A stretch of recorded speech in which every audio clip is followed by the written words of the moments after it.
Megastar Shakib খানের Prince সিনেমার সাথে আমরা যুক্ত হয়েছি। সামনে আমাদের সেলিব্রিটিদের নিয়ে খুব ভালো বড় একটি আয়োজন আসছে। আসলে যে কোনো অর্জন বা অ্যাচিভমেন্ট এটা সবসময় ভালো লাগে, সবসময় প্রেরণা দেয়। আপনারা জানেন যে আমি সেই 2015 থেকে বাংলা সিনেমার পোস্টার নিয়ে কাজ করে আসছি। তো সেই জায়গা থেকে আমি আসলে চেষ্টা করেছি যে নতুন নতুন এবং যেভাবে আপগ্রেড করা যায় সেটা নিয়ে কাজ করার জন্য বাংলা সিনেমার পোস্টার নিয়ে। তো এই অ্যাওয়ার্ডটা বেসিক্যালি হচ্ছে আমার লাস্ট যে কাজ ছিল আলী সিনেমার জন্য, ইরফান সাজ্জাদ যেটাতে অভিনয় করেছিল। তো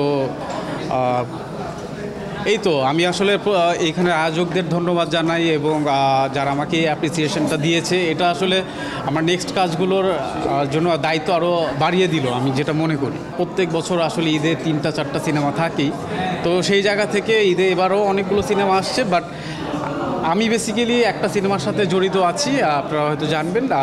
আমাদের মেগাস্টার শাকিব খানের প্রিন্স সিনেমার সাথে আমরা যুক্ত হয়েছি। প্রিন্স সিনেমার মার্কেটিং এবং পাবলিসিটি আমরা দেখছি। আমার সাথে আমার কো পার্টনার আছে রেজা এবং আমাদের সাইফুল ভাই। আমরা তিনজন মিলে এটার মার্কেটিং এবং প্রমোশনটা দেখছি।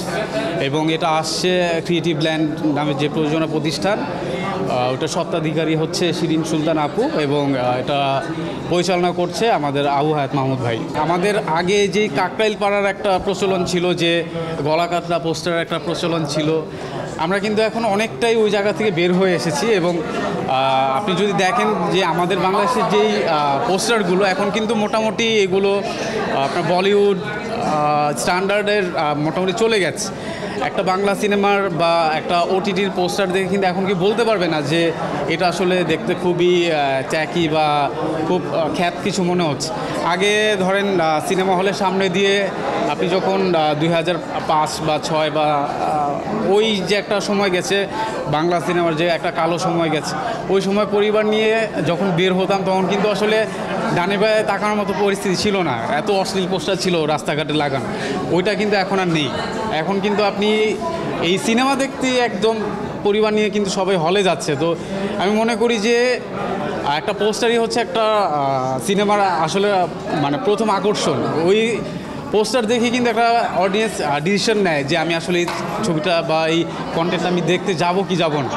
তো এই সাফল্যটা কিন্তু আমাদের এই বিগত যেই ছবিগুলো হিট হলো, তাণ্ডব, তুফান, প্রিয়তমা, এইগুলোই আসলে বলে দেয় যে আসলেই বাংলাদেশের মানুষ আবার সিনেমা হলমুখী আবার হচ্ছে। কাজের ক্ষেত্রে তো সবার সাথেই সুসম্পর্ক বজায় রাখতে হয়, যেহেতু অনেক বছর ধরে কাজ করছি। এবং আপনারা জানেন যে সেলিব্রিটি নিয়ে যত বড় ইভেন্টগুলো হয়ে থাকে, celebrity cricket league, celebrity football league, I was one of the organiser.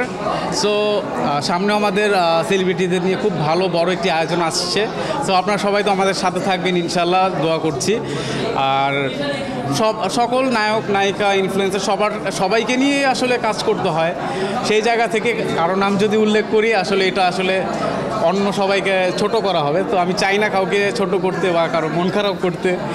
সকল নায়িকাদের সাথে আমার ভালো সম্পর্ক, সকল আমাদের হিরোদের সাথেও আমার ভালো সম্পর্ক, সবার সাথেই আসলে মিলেমিশে কাজ করতে চাই। আপনারা অবশ্যই জানেন যে সেলিব্রিটি ক্রিকেট লিগ যেটা প্রথম আসর, আমি যেটার ওয়ান অফ দ্য অর্গানাইজার ছিলাম, আমরা ওইটা শেষ করতে পারিনি। একটা অনাকাঙ্ক্ষিত ঘটনা ঘটে যায় এবং ওইখানে একটা মারামারি হয়, যেটা পুরো ওয়ার্ল্ড ওয়াইড আসলে ছড়িয়ে পড়ে। এবং আপনার মিডিয়ার সকল ভাই বোনরা আমাদের তখন প্রচণ্ড রকম সাপোর্ট দিয়েছেন। আমাদের উপর বিভিন্ন ধরনের প্রেশার ছিল, বিভিন্ন জায়গা থেকে বিভিন্ন ধরনের অনেক সমস্যার সম্মুখীন আমরা তখন হয়েছিলাম, যে কারণে আসলে আমরা ফাইনালটা করতে পারিনি। তো আশা করি এরপর আমাদেরই ভাই ব্রাদার তারা সিসিটি নামে একটা ইভেন্ট করলো কিছুদিন আগে এবং সাকসেসফুলি শেষ করলো। তো আমরা চাচ্ছি আবার নতুন করে নতুন মুখদের নিয়ে নতুন আসরে নতুন উদ্যমে আবার এরকম একটা বড় ইভেন্ট আমরা সামনে করতে যাচ্ছি। ইনশাল্লাহ আপনাদের দাওয়াত দিব, আপনারা থাকবেন।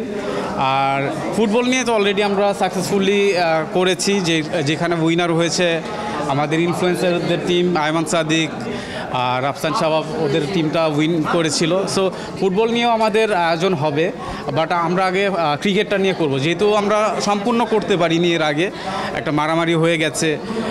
তো এইবার আশা করি আপনারা যদি পাশে থাকেন এইবার ওরকম আর কোনো মারামারিও হবে না এবং আমাদের সকল আর্টিস্টরাও অ্যাকচুয়ালি বুঝে গেছে যে আসলে ইটস আ ফান গেম, এখানে এত সিরিয়াস হওয়ার কিছুই নেই। সো সবার সহযোগিতা পেলে হয়তো এবার সুন্দরভাবে আমরা শেষ করতে পারবো। দেশে দেশে সবার সাথে দ্য নিউজ।